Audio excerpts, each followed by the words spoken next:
Thanks. Gosh. All right. You're not going to ever guess this from looking at me, but I've been married 3 times.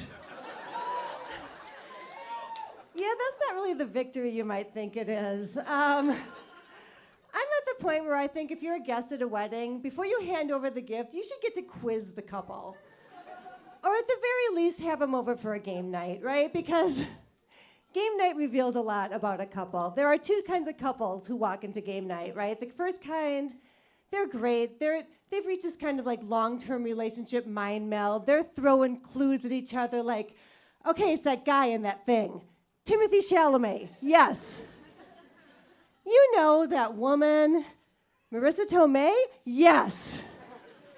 They're great, they're killing it. You can give them the toaster, they're gonna be fine. The other couple, they don't even know it yet, but they're doomed. Like they walk into game night all cocky. By the end of the night, they're giving clues like, okay, yeah. Sure, is that actress you used to look like before you put on all the weight? You should get to quiz them. Like, have they worked things out? Have they answered all the important questions about like religion, politics? What's a reasonable number of blowjobs per week? You have to nail that down, because otherwise, one person's going to be walking into marriage going, I don't know, 4, 5? And the other one's like, yeah, how about Tuesday, June 23rd? I think that should work. My husband and I are about 16 years in, and we're doing okay. Yeah, I've got some tricks, right? Like lately, his big hobby is playing guitar. So my big hobby is pretending I want to hear him play guitar. And it's actually not that bad, because he's a pretty good guitar player. And I know how bad it can be, because I have kids who used to be in grade school band. And oh, yeah, I don't know if it was you guys, but listening to an 8-year-old with a trumpet trying to squeeze out hot cross buns for 17 weeks in a row, that's a circle of hell even Dante didn't know existed. If you guys were in grade school band, I have a challenge for you for the next time you see your parents, because this is what they deserve. If you were in grade school band, the next time you see your parents, I want you to buy them a car. That's what they deserve.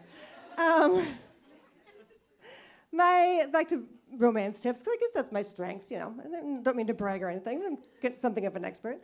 I have realized that lying in a marriage or romantic relationship, it works. It works, and I don't mean like lying. I mean like not necessarily saying everything, okay? Knowing that the other person might be sparing your feelings too, and just don't dig too deep. Like, I'll just give you this example and I'll get out of here.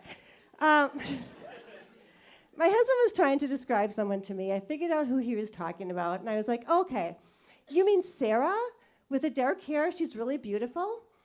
He looks me full in the face and says, oh, I never noticed. Okay, honey. I mean, okay, this is what marriage is, right? I will willfully believe that he doesn't never notice that the beautiful woman ahead of him is a beautiful woman. But in exchange, I expect him to willfully believe that I never think about the fact that my last boyfriend had a 9-inch dick. Fair is fair. I'm Peggy Hurley. Good night.